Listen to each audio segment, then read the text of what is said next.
that even Easter, you know, should be even more appreciated than the Christmas, because he chose to die.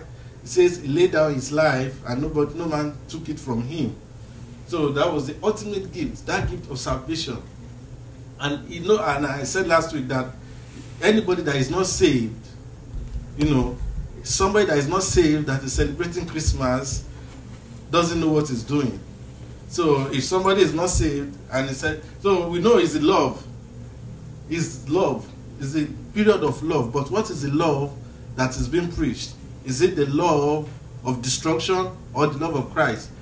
We say Christmas is a celebration of love. Okay, fine. So what is the love? Is it the worldly love or is it the godly kind of love? We know God is love. And it's because of that love that he said, for God so loved the world. So we see the love there, that he gave his only begotten Son, that whosoever believe in him will not perish but have everlasting life. So, but now it's been turned around and it's, you know, it has become something else. It has been perverted, which is the system of the devil. The devil likes to manipulate everything that God creates. He tries to pervert them. The devil can never create anything. So whatsoever the devil has today, they are the perversion of what God has created. So from there, last week, those were all those points we discussed last week.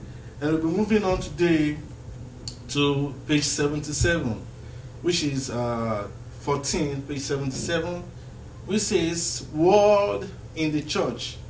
You know, I just briefly look at this morning, and it's a word in the church. So I could see that this is a continuation of where we are coming from last week. Word in the church. Where is it? That I say, aye ninu ijo.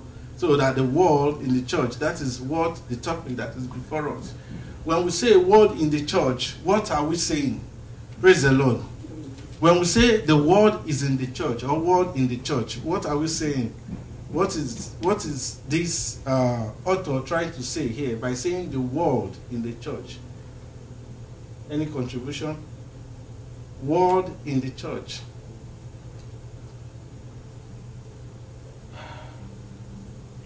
think word in the church means that what the world are doing, the unbelievers, the pagans, is what we are doing now.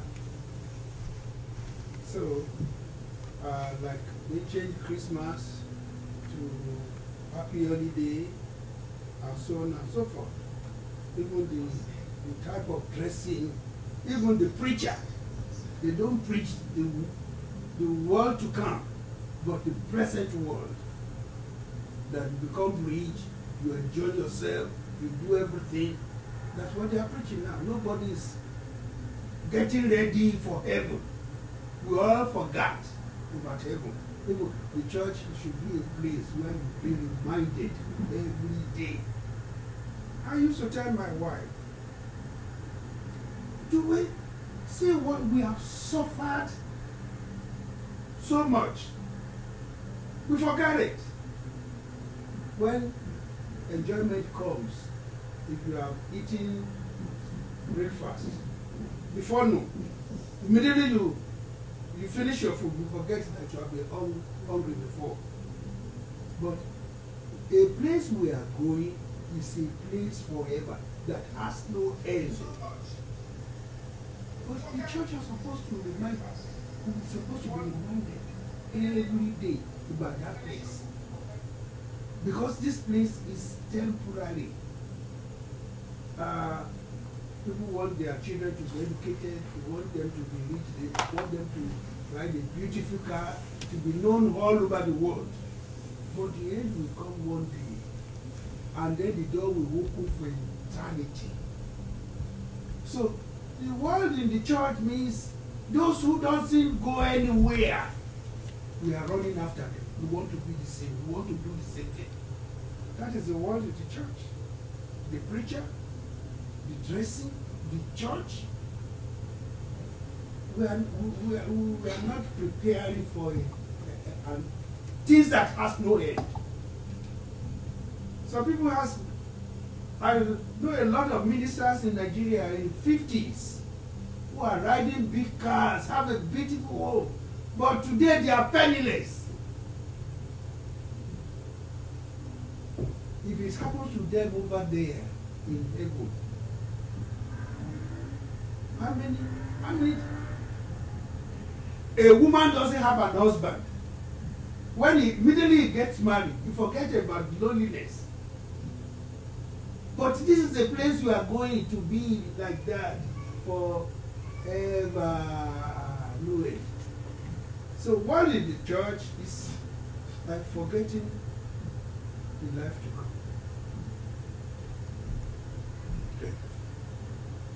Okay. Praise the Lord. And so, like Daddy rightly said, so that the forgetting the word to come. And what is the word to come? The eternal life. Jesus Christ said, I go to prepare a place for you. That where I am, and I'll come back and take you. That where I am, there you may also be. We see? So, but all those things, because of the trend of things, because of the way this generation is going, you know, like somebody was saying that this generation has the capacity to destroy itself. That this generation is the most perverted Christian generation that has ever existed. And that is true because it's coming down. And the generation that is going to come after this, if this generation does not raise up the next generation, if this generation does not do what they're supposed to do, because